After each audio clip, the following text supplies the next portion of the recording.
Akhir 2019 dikejutkan dengan adanya peristiwa global yang menjadi sorotan dunia.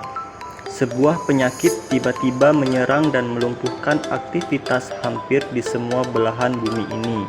Ya, COVID-19 atau coronavirus. Dampaknya sangat luar biasa hingga merubah gaya hidup manusia saat ini. Lalu, bagaimana gaya hidup manusia? Apakah ada yang berubah hingga akhirnya menjadi tren pada waktu sekarang ini?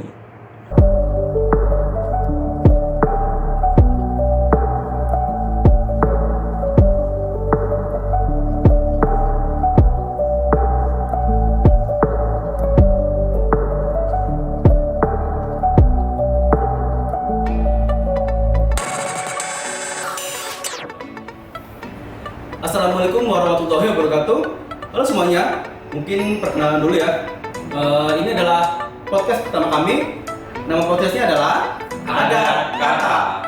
Oke. Jadi podcast ini adalah dari Ada Kita Project yang nantinya rencananya itu kami akan mengisi dengan konten-konten yang sedang viral saat ini, pembahasannya kan sedang viral, atau kalau enggak tentang musik atau cerita hidup atau semuanya lah yang bisa kita bahas di sini. Yang ringan aja, yang dekat dengan kehidupan kita sehari-hari. Mungkin kita perkenalan dulu di Ada Kata ini. Ada siapa saja sih? Yang pertama ada Wahid dengan Instagram @abdulwahid_16. Oke, terus kemudian ada Agunglu atau Lu, Instagramnya adalah @agunglu04. Ada Benny, ntar lihat aja di sini. Oke. Terus Oke, jadi kita masuk saja ke topik kita kali ini. Topik podcast perdana kita di Ada Kata Project ini atau podcast Ada Kata. Topik kali ini adalah tren baru di era new normal. Tadi mungkin sudah ada prolog dari Wahid sendiri, ya. Sedikit mengingatkan mengenai COVID-19, dikutip dari website resmi WHO. COVID-19 adalah penyakit menular yang berbahaya yang disebabkan dari jenis coronavirus yang baru ditemukan. Penyakit ini ditemukan pertama kali di Wuhan di Tiongkok. Langsung dalam berapa lama kemudian menyebar sangat cepat ke seluruh belahan dunia. COVID-19 ini bisa dikatakan menjadi pandemik lebih dari 1 semester. Hingga saat ini di Indonesia ini COVID-nya udah dipublish sejak kasus pertama per tanggal 2 Maret 2020 oleh Bapak Presiden Joko Widodo, di mana berita tersebut udah dimuat di media internasional, salah satunya adalah The Guardian. Dan pada tanggal 9 April, kasus di Indonesia telah menyebar ke 34 provinsi, artinya itu udah semua provinsi ya di Indonesia. Dan kasus terpapar terbanyak adalah ada 3 daerah nih, ada Jawa Timur, ada DKI Jakarta, lalu ada di Sulawesi, khususnya di Sulawesi Selatan. Oke, kalau kita lihat data statistik nih pada tanggal 3 Juli 2020, jadi sampai tanggal 3 Juli kasus di Indonesia sudah berjumlah 60.695 jiwa.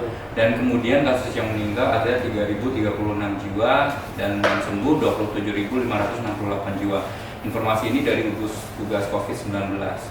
Nah, banyaknya jumlah penyebaran COVID-19 membuat pemerintah Indonesia sangat melakukan berbagai cara untuk mencegah penyebaran yang lebih luas.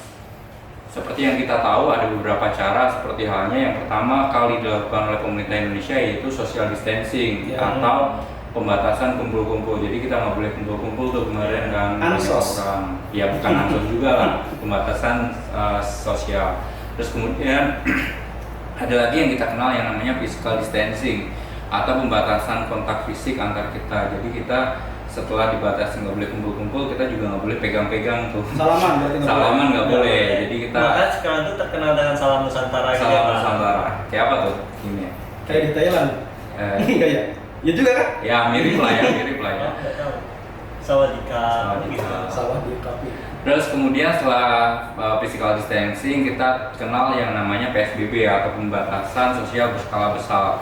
Ini kantor, kemudian layanan publik, transportasi umum itu dinonaktifkan sementara untuk pelayanan langsung sampai periode yang ditentukan oleh pemerintah. Nah, terakhir setelah kita melewati periode PSBB, kita tahu yang namanya new normal.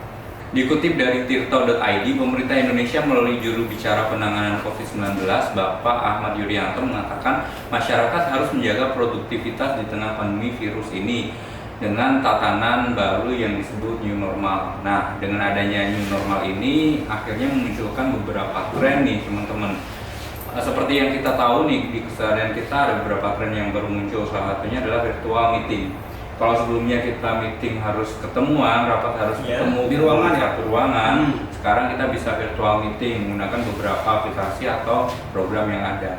Kemudian selain itu ada starter kit baru kalau kita mau keluar rumah, yang biasanya kita dandan cantik, dandan ganteng gitu kan, kita sekarang harus pakai yang namanya masker. Tapi boleh dong untuk dandan ganteng. Nggak masalah, yang penting harus bawa Cuma masker. kelihatan aja ya. Karena ganteng itu dari hati. Nasib. Luar biasa. Cantik itu Bang. Beauty. Terus kemudian ada lagi harus bawa hand sanitizer. Betul. Terus ada lagi sampai halnya kita bawa face shield. Ada beberapa orang yang seperti itu. Nah, selain tren-tren seperti itu tadi yang namanya virtual meeting, terus kemudian starter kit baru, kita tahu ada tren baru yang namanya adalah bersepeda. Nah, tren sepeda itu kayak apa sih? Bersepeda sebenarnya sudah ada dari sebelumnya, di negara-negara maju pun sudah sangat digunakan sebagai, ya di Eropa sudah banyak digunakan. Misalnya di Belanda itu sepeda digunakan digunakan untuk kehidupan sehari-hari. Penggunaan sepeda dalam aktivitas sehari-hari sebesar 25% di Belanda. Ada juga negara lain seperti Jerman, Denmark, dan itu juga menggunakan sepeda sebagai rutinitas sehari-hari. Di era new normal seperti ini nih, sepeda itu menjadi bagian yang baru. Nah, di sini nih di era new normal ini ada beberapa macam orang-orang bersepeda dengan motifnya masing-masing gitu. Macam-macam sepeda di Indonesia. Pengguna sepeda atau sepeda. Itu apa? Oke, kalau dari Alun nih yang pertama melihatnya pesepeda itu atau bersepeda sebagai hobi. Jadi memang kalau pesepeda atau bersepeda sebagai hobi sebenarnya mereka sudah mulainya dari lama-lama nih, dari dulu. Mereka sudah seneng banget yang namanya sepeda. Karena komunitas juga. Nah, kemudian dengan adanya tren baru nih di era new normal muncul lagi pesepeda lain, makanya hobi ini makin tren seperti itu. Itu macam yang pertama. Nah, kalau dari Wahid sendiri, pengguna sepeda ini digunakan sebagai alat transportasi, mengadopsi dari kehidupan tadi yang kayak di Belanda sebagai transportasi sehari-hari, sehingga menggunakan sepeda sendiri bisa tidak menggunakan transportasi umum, sehingga tidak bersentuhan langsung dengan orang lain. Mungkin saya akan nyebutin macam yang ketiga nih yang lagi tren nih. Apa itu? Itu adalah ikut-ikutan. Ikut-ikutan. Itu yang sering disebut 99% Instastory, 1% itu olahraga. Ada yang lagi gitu nyebutin, tapi nggak tahu lah, itu masing-masing lah gitu. Jadi banyak juga pesepeda yang cuma untuk kebutuhan konten seperti itu ya. Betul. Oke. Story-nya harus selalu update. Iya. Terkait sepeda nih, muncul berita-berita yang sedang viral dan trending gitu ya. Salah satunya nih, mungkin saya baca dari sumbernya adalah Detik. Nah, toko sepeda diserbu di tengah pandemi corona. Lalu lanjut lagi nih, ini berkaitan juga nih. Ada di kompas.com. Pandemi corona, sepeda ludes terjual tak sampai 1 jam. Ya. Gimana tuh komentarnya Bu? Seperti yang tadi Benny bilang di awal, bahwa orang Indonesia itu adalah orang yang ikut-ikutan. Nah, tadi mereka itu kayak ada tren baru, ya udah semuanya menyerbu toko sepeda buat beli, buat ikut-ikutan, buat update. Nah, makanya sehingga, tapi ya positifnya adalah melariskan toko-toko tadi, Pak. Kan tadi kan laris manis nih, kan banyak yang kumpul tuh. Yes. Artinya tuh bisa aja salah satu yang timbul adalah melanggar peraturan PSBB yang tadi kumpul-kumpul tuh. Itu gimana coba tanggapannya? Kalau menurut aku sih sebenarnya ya harus dijaga sih, itu kembali lagi ya dari personalnya masing-masing, pribadi masing-masing, terus kemudian dari si toko sepedanya harusnya juga memperlakukan aturan yang namanya PSBB tadi. Mau dibatasin kayak orang yang masuk atau seperti apa, itu sih memang harus dipatuhi sih. Dibikin garis gitu ya? Bisa dibikin garis atau Kalau Wahid pengen berpendapat, sepeda mending belinya online. Oke, Itu lebih aman. Itu lebih aman ya, lebih aman. Iya. Siap. Bagus. Oke, terus ada berita lagi nih terkait kan banyaknya pengguna sepeda akhir-akhir ini nih. Jadi ada juga oknum-oknum yang melanggar peraturan demi dia bersepeda gitu. ada kecelakaan juga, sampai ada kecelakaan, ada sampai melanggar menerobos lampu merah seperti itu. Itu nggak gimana? Kalau menurut aku sih sebenarnya apa ya, itu ya semua orang yang menggunakan jalan harus mematuhi peraturan yang ada. Kayak contohnya pesepeda, dia juga harus sadar yang gunain jalan itu nggak cuma mereka, ya harus menggunakan lajur yang paling pinggir lah, atau lajur yang Tapi jangan di trotoar juga dong ya? Jangan di trotoar juga, karena trotoar itu buat pengguna jalan. Iya, tapi kadang buat warung juga. Nah itu Salah. jalan melebar gitu Oke. bahasanya. Poin-poinnya sih yang jelas pengguna sepeda itu harus mematuhi peraturan yang ada. Kemudian dia juga harus melihat orang-orang yang menggunakan jalan yang lainnya seperti itu. Ya. Ya intinya kita harus tertib bersepeda. Sebenarnya yang dikatakan Alu tadi, jalan itu bukan milik kita aja nih, banyak pengguna baik motor, sepeda, mobil, pejalan kaki, penyeberangan. Ya itu sih Pak. Jadi tetap harus berhati-hati dan pertama menaati lalu lintas, terus menggunakan apa namanya itu, helm juga ada kan sepeda itu? Helm juga ada, Nah, pokoknya itu starter kitnya yang starter pack, start apa sih ini ya? Starter pack, perlengkapan lah, perlengkapan buat bersepeda gitu harus lengkap, kasih itu, tengkul, sepatu. Oke, terus Dan satu lagi, jangan berjejeran gitu loh. oh iya, nggak boleh lah, harus satu-satu lah. Jangan sambil ngobrol juga ya boleh lah ngobrol, tapi jangan kelamaan. Kalau mau ngobrol kelamaan ke kafe kali ya. Iya, di Zoom meeting sekalian. Zoom meeting juga boleh lah ya. Kalau pengalaman singkat apa nih tentang bersepeda mungkin? Kan udah banyak sepeda nih. Kita pengen sharing aja nih pengalaman masing-masing bersepeda. Mungkin dari saya dulu nih. Kalau dari saya itu dulu pernah bersepeda sendirian di kampung, dulu kan di kampung kan. Sepeda saya itu kondisinya nggak ada remnya dan itu jalannya menurun. Nah, ketika menurun itu gang di rumah saya itu harus belok di pertengahan turunan itu. Gitu loh. Akhirnya saya berinisiatif mengerem dengan menggunakan sendal. Okay. Iya, ke ban depan gitu.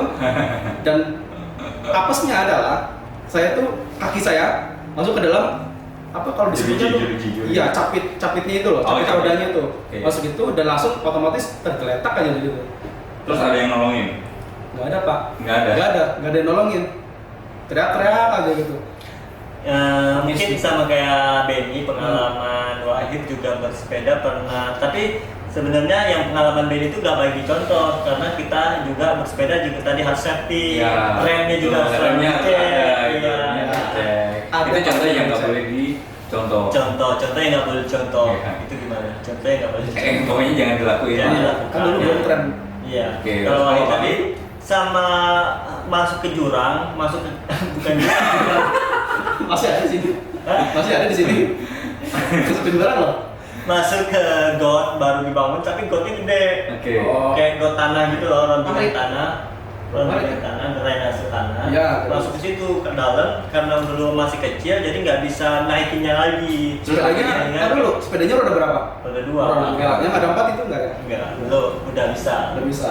Sehingga harus ke nyari orang sampai kayak mau nangis gitu loh, nyari orang minta tolong, akhirnya dapat didorongin kayak gitu. Terus kalau era-era new normal ini sama, adopsi lagi dari Belanda. Wahid menggunakan sepeda sebagai aktivitas sehari-hari, yaitu buat kantor, buat kemana-mana. Alhamdulillah biar sehat juga. Ya, sehat ya.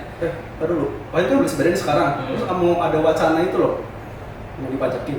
Oh iya, Wahid juga baca berita itu lagi viral sama hit juga di Instagram tentang penggunaan sepeda yang akan dipajakan.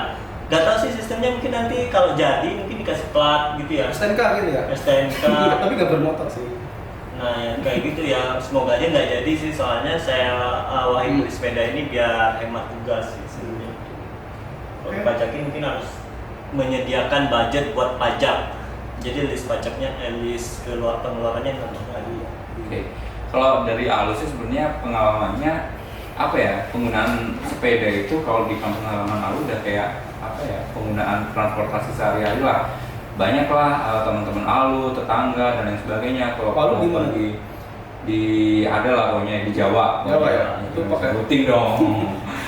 Di Jawa. Jawa. Kalau di Jawa tuh ada banyak sepeda ontel gitu kan, sehari-harinya gitu.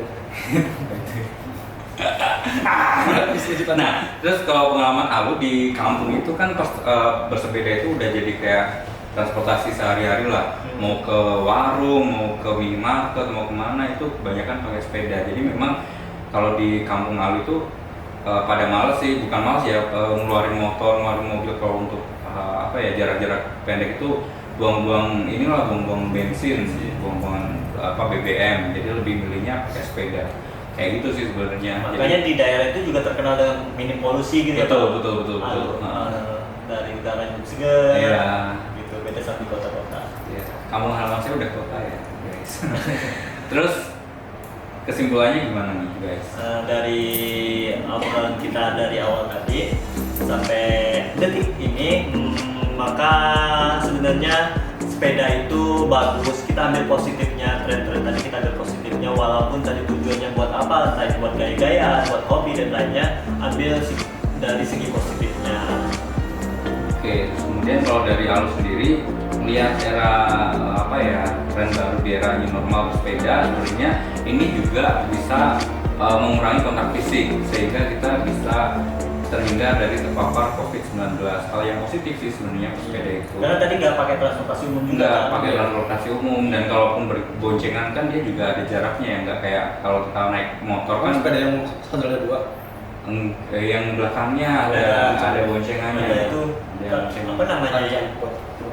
Bukan boncengan ada ya. Kayak kuda kalau saya bilang. Ya oke lah, di situ kayak gitu ya. Udah Ya kuda atau kayak gajah gitu. penyakit itu. Itu penyakit itu. Lagi gajah gitu. Iya kayak gitu. Oke, terus ada lagi nggak Ben? Kalau dari saya tidak masalah untuk tren ataupun untuk hobi, untuk komunitas, yang penting selalu mentaati peraturan yang berlaku di Indonesia untuk balik lagi untuk keselamatan kita, untuk menjaga, balik lagi ke fungsi utama bersepeda adalah menjaga kesehatan kita gitu loh Pak. Ya, jangan mengganggu pengguna jalan lain yang kayak gitu ya. Iya, betul. Yang jelas harus melihat kanan kirinya itu ada apa saja sih, Iya. jangan pakai sepeda terus langsung di tengah jalan selfie kan. Iya. Iya, Jangan betul. egois. Jangan egois. Oke teman-teman, terima kasih sudah mendengarkan dan menonton podcast perdana kita di podcast Ada Kata di channel Ada Kita. Jangan lupa untuk subscribe, like, dan share, dan jangan lupa untuk komen. Jadi teman-teman kalau mau nyeritain pengalamannya silahkan di komen, atau mau kita mau bahas apa nih silahkan. di komen yang banyak di bawah, dan kita juga akan melakukan Insta Story untuk Q&A boleh. Q&A untuk Q&A ya. next project ya. Kalian itu mau Next pembahasan. Next topic. Nanti bisa dilihat di Instagram kita masing-masing. Oke, terima kasih. Assalamualaikum warahmatullahi wabarakatuh. Siap. Bye.